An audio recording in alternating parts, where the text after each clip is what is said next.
Hey, everybody, Icecold's Corner. You know what time it is, baby. It's the NLCS. My San Francisco Giants, the Philadelphia Phillies, going up against each other for a trip to the World Series. Right now, we've got my main man, the biggest Philly fan I know personally. My main man, Ben, straight from, well, he's not in Philly right now. He's from Philly, but you're in Brooklyn right now. Ain't that right, Ben? I'm in Brooklyn right now. That's right. Enemy territory. Ah, yes, yes. So we're just going to get right into it, man. I need to know what you're feeling because I've been listening to 610 WIP right now. And the Philly fans, they got, I'm not going to say they got a little bit of Yankee in them right now, a little Yankee fan in them right now, but they completely dismissing the San Francisco Giants, man. I got to hear what you got to say right now, man. Well, it's tough. It's not the type of team you want to dismiss because if I'm expecting the same thing for one month ball game, and there's nothing to dismiss that. I took the chance of a team that maybe is playing as well as they can at the right time of the baseball season. You want to play your best baseball in the playoffs, and they couldn't be getting that pitching. Guys like Jonathan Sanchez, who they've always had the stuff, they've always been there skill-wise. Are now putting them on the mentally, but Risco and Kane already who they are, established aces in the league. Really makes you that much better when you got that third guy you can throw out there. So yeah, I think the Giants are a legitimate threat. What it really depends on is, who's the most established, and who's going to get that big hit for them. In the sixth, seventh inning off of one of the Phillies' big three, and I think that is yet to be determined.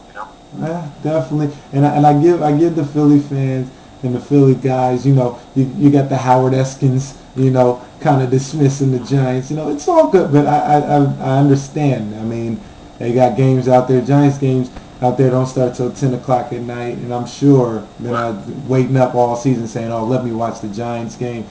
This team, if you look statistically at the San Francisco Giants, there's nothing that jumps out at the offense. But they're a slugging team.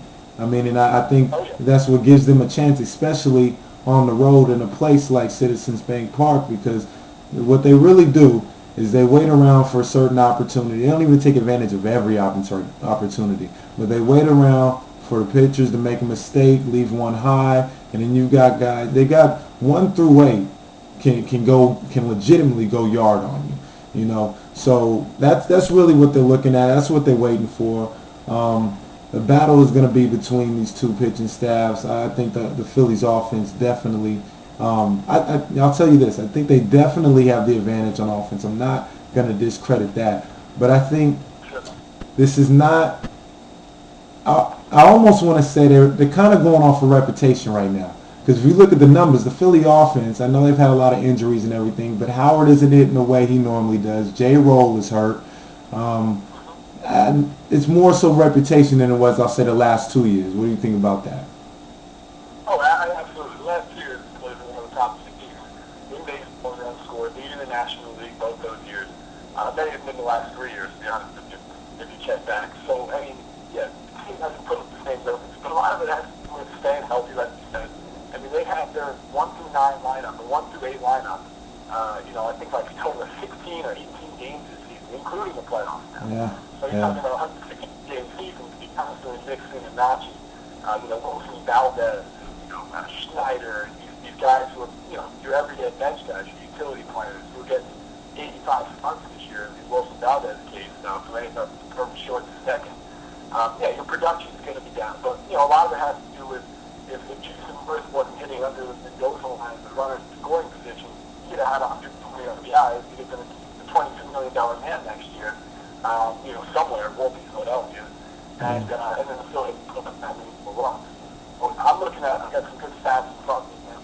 Really, and, the Phillies matching up against the big three, they have their numbers. Victorino, 12 for 44 lifetime against the big three. Polanco, 5 for 17.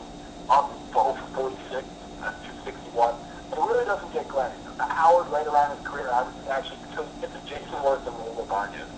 I think they're the X factors in the series. Yeah. Each team's got their big guys to rely on. The Giants are going to rely on Posey, Burrow, Huff, Mendoza. Those are the guys who can make the big hit. They're going to produce. Maybe you get something out of Torres or Sanchez. Those are the guys who are going to hit that home run you're talking about. Yeah. Remember the Phillies, man. Jason Worth, lifetime against your big three.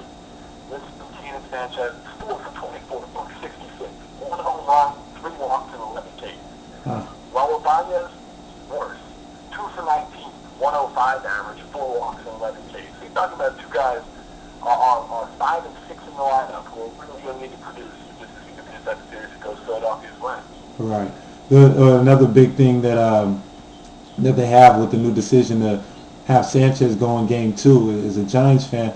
What I've been hearing for the past 3 days when they talk about the matchups is I hear that Chase Utley just owns Matt Cain. He's batting something like 465 in his career off of Matt Cain. So if you get into a situation where you're down 2-0 and you got Matt Cain going in Game 3, it's just something that scares the mess out of me. Ruiz scares me too. Ruiz and Victorino, I can just see them being on base every time this series, and that scares the crap out of me. Because what you want to do, obviously, you want if Howard and Utley and Worth and Ibanez are going to hit homers, you want them to be solo shots. You don't want the table to be set for these guys to hit 2 and 3 run home runs every time they get up there. So, absolutely. And I think kind of the big X factor, man. And when I look at this, having watched a lot of baseball for the last few years, and just as a fan of the sport, there's like an extra level of intensity. The nerves, you can almost see it on the people, on the brows of the baseball players. And you get to these pressure situations. You saw it in the Red Series, and you saw it in San Francisco last year. And you put the ground ball in that inning. Yeah. So you got to get, you got to do the little things right that puts the pressure on the other team to then do the right things as well. And I think most of these teams do that. I think most of these teams kind of have that pressure on you. You know, one mistake, you get down 2-0, and that's the game. Yeah. I think it's going to be a great series. I'm excited for another East Coast, West Coast NLCS. We've had the Dodgers the last 2 years. That felt good beating LA. Thank you for that, by the way. East Coast, West Coast. Yeah, thank you for that the last 2 years, by the way, too. I appreciate that. So I think this is gonna be more competitive. I think the Giants got way more heart than the Dodgers had in the last 2 years. Once the Dodgers got down 3 games to 2 or whatever the case may be, they folded. I don't think that'll be the case. My official prediction, I'm going out on a limb. I'm saying Giants in 6, baby. I believe that I think the key is I think they're going to win Game 1. And that's going to put a lot of pressure on the Phillies to win Game 2, going up against Sanchez, who dominates the Phillies right now. And I don't think they're going to win the first 2, but I think they're going to win Game 1. I think that's going to be the big X factor in this series. I got the Giants winning in 6. Okay, I respect that. I see it the other way. I see the Phillies winning in 6. Originally, I thought maybe Phillies in 5, but when I saw the time switch Sanchez at the Game 2, that was a good move. Team came into Philadelphia earlier this year and got shellacked. Yeah, he did. His lifetime numbers against the Phillies are mid-6 ERA, a 5.5 something whip, whereas Sanchez is in the 2.86 range in the ERA with 1.2 whip. So I think Sanchez is a better pitcher against the lefty-dominated lineup of the Phillies. I think the Phillies come out and surprise Lincecum in Game 1. Howard's got great lifetime numbers off Lincecum. Maybe get a guy on base early. Howard gives us one. I gotta love Doc Holliday pitching at home again. Last time he showed us what he can do at home in the playoffs. No-hitter. Yeah, that was silly. That was silly. I said that was silly, no doubt about it. So, yeah, man, I know you got to run. Thank you again for your time. We're going to be watching and texting on every pitch. Man, I love it, man. Good looking, Ben. I'll see you, man. All right, thanks for having me on, man. I'll talk to you. All right, man. My man Ben Epstein on Icecold's Corner, the first ever interview. I hope you guys can hear that. I didn't get the sound system set up the way I wanted to, but yeah, basically if you didn't hear him, he says Phillies in 6. I got Giants in 6. I mean, would you expect anything else? We both got confidence in our teams. Yeah, let's go, baby. Giants, Phillies.